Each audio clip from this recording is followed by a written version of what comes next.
I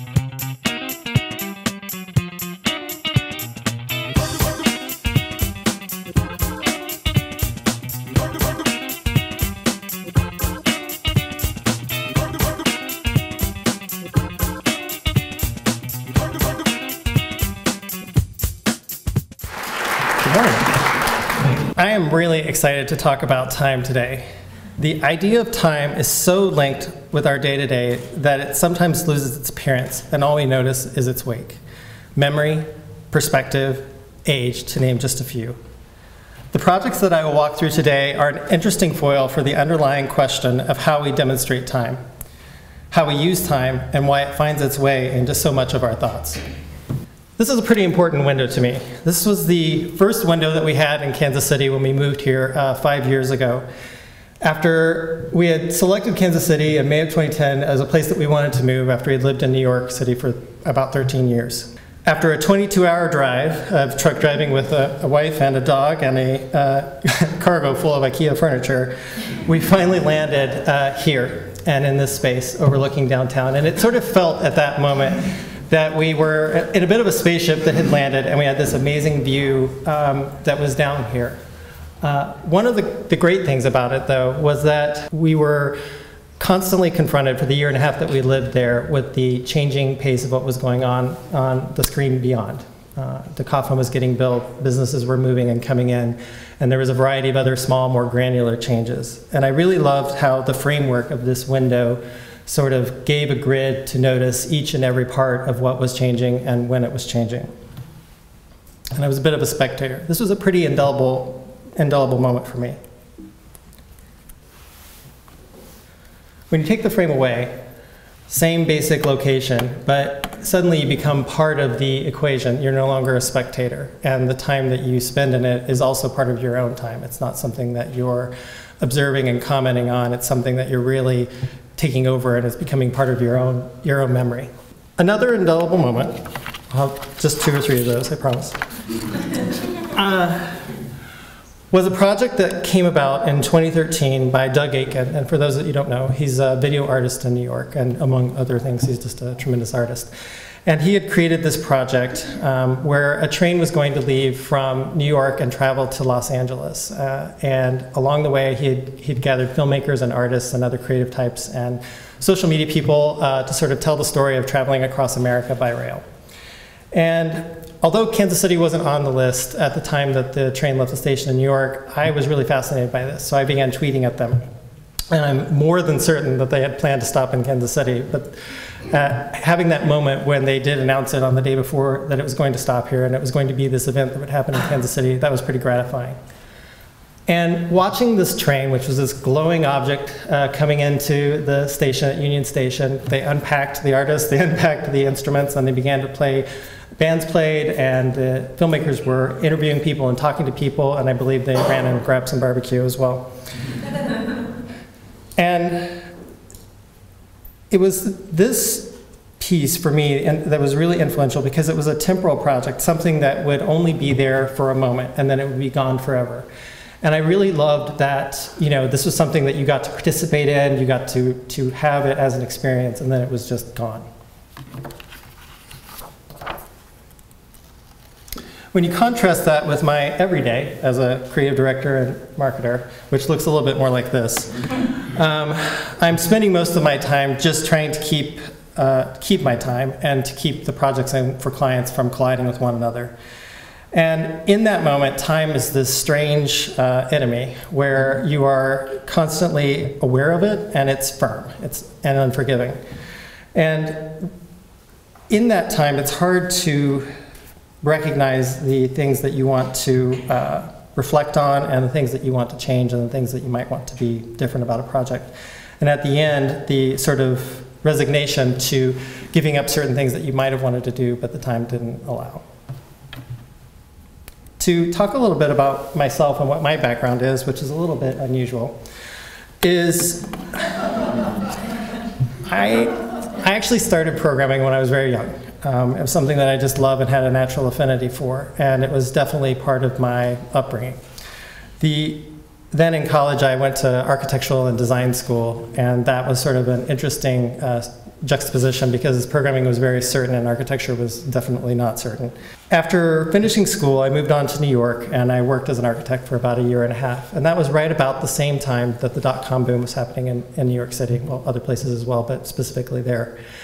And it was the strange thing that nobody was really qualified to do it at that time. And it seemed like the skills that I have, it was a perfect fusion of what I'd always wanted to do. I'd always wanted to kind of do something with technology, either in film or in some other form of art. But I really loved that this was an opportunity to do that. And what's really great about, and this is a coin a phrase rather I've coined for myself, which is the idea of being good at several things. And I think it's kind of critical now because the problems that we want to solve or have to solve are a little bit different than they were even 10 years ago. And having these extra capabilities gives you the tools to either participate on a team in a unique role or take a much larger role on a project than you might have otherwise. A large part of what I do is deal with people's perceptions. And sometimes it's really important to change people's perceptions in a sort of simplified way where you're giving them a false memory that didn't really exist.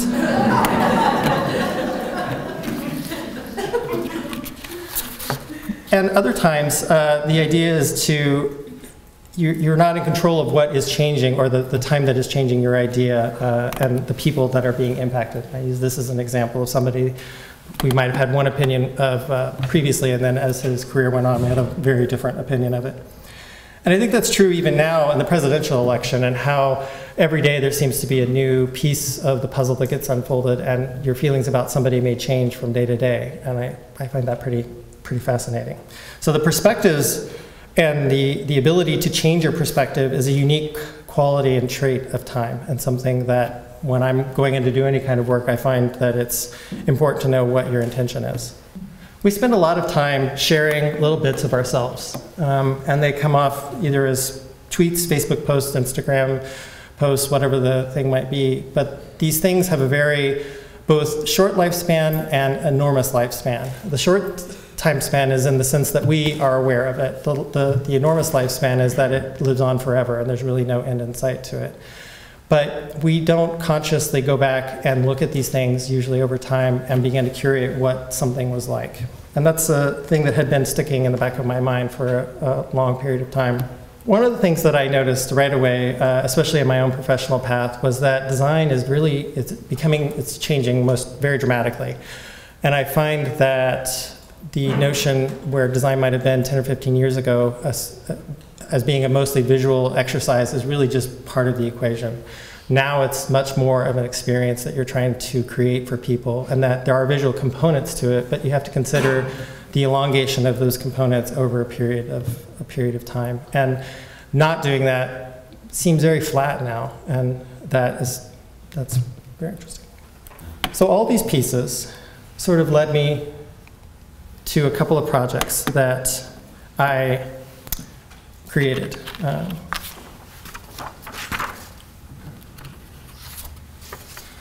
The first one I'll talk about is 40 Weeks, and the second one I will talk about is a project called Letters to CEOs.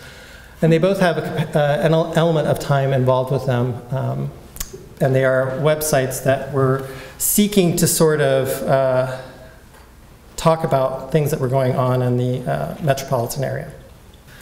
What do you get when you cross the complete rebuilding of a sewer system, the building of a streetcar line, and a city that is still in use? And it's not necessarily a punchline, but the answer for most people was a mess, a hassle, and something to be avoided. And part of my thought process was, what, if anything, can you do to change people's minds about that? Is it even possible or worthwhile? And the pictures on the left show the sort of magnitude of the change that was afoot, and the streetcar rails being brought in on the right there.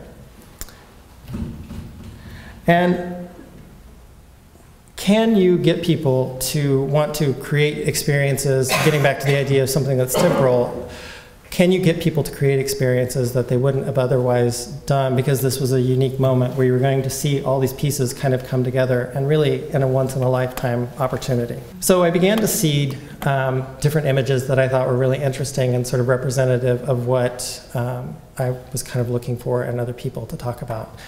And this is an example of utility markings going down on a sidewalk, and the next rain that comes, or 2 rains probably, and those will be gone. But in the moment, it's both a mark, it's kind of interesting visually, but also it's a marker of something that's about to happen, its potential. And as part of the piece, and this is another example of seeing sort of this monstrous equipment coming in, and the backdrop of the finished pieces of the city, and then the sort of destructive element that's coming to do something in the foreground.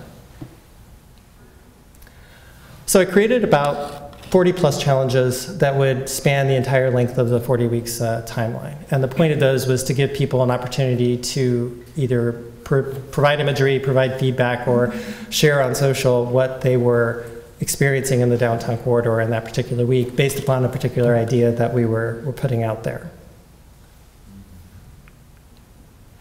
But along the way, this image in particular changed my mind about what I was up to. And what I noticed in taking this picture was that there was already a life kind of underway in this space, and that I was getting a bit in the way of it, and I was trying to prescribe what the activities were. So while the challenges and stuff remained, I became way more fixated on the idea of what it is to curate and capture what other people were up to, and to find what their stories were, and the little droplets that they were leaving behind in their social media feeds. It was sort of this interesting amalgam of images. And what I've done on the 40 Weeks website, this is sort of its interstitial stage at this moment, is create a grouping of images that covers the entirety of the 40 weeks. But every time you come to the website, you get a different grouping of those images. So each time you come back to the site, you have a different experience of what it was like during that time period in downtown. And the thought is that people were already experiencing this in their own lives, but to create a digital life that was worth experiencing as well seemed important and notable. And watching the seasons change side by side with the street being pulled up and people performing at a First Friday, it doesn't get much better than that. So this is the front page of the site as it stands right now. But the thought of, and I love this slide because it's somebody experiencing a performance at the Kaufman, street lights that somebody had randomly put up in the River Market, and across the street, the gutted streetscape that they were putting in the rail. And that, in a nutshell, was kind of what it was like to be here at that moment. These are an example of little teaser cards that we left behind to try and entice people to find out about the project, and we left them sort of discreetly around the downtown corridor. We never really sought to make it a primetime event. I was actually wanting people to be more honest than they might have been if they had really known about it, and I felt like this was a way to kind of hint that there was something happening, but not be overt about it. And the sort of secret spaces and views that you don't normally get that people were sharing and letting you into their lives, that was also pretty captivating. And all of this took place in the last year, while everything was completely, kind of decimated.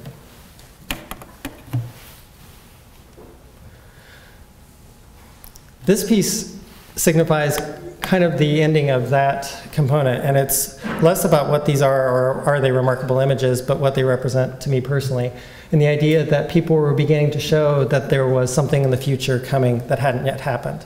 So on the left you'll see an image of the lights that have been placed in the River Market, and on the right side of the screen there's the rail that doesn't have a train on it yet.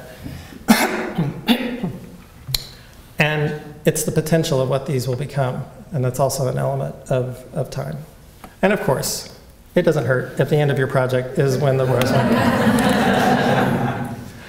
But it was really pretty phenomenal to be both terrifyingly so and also uplifting to be in that space with all of those people.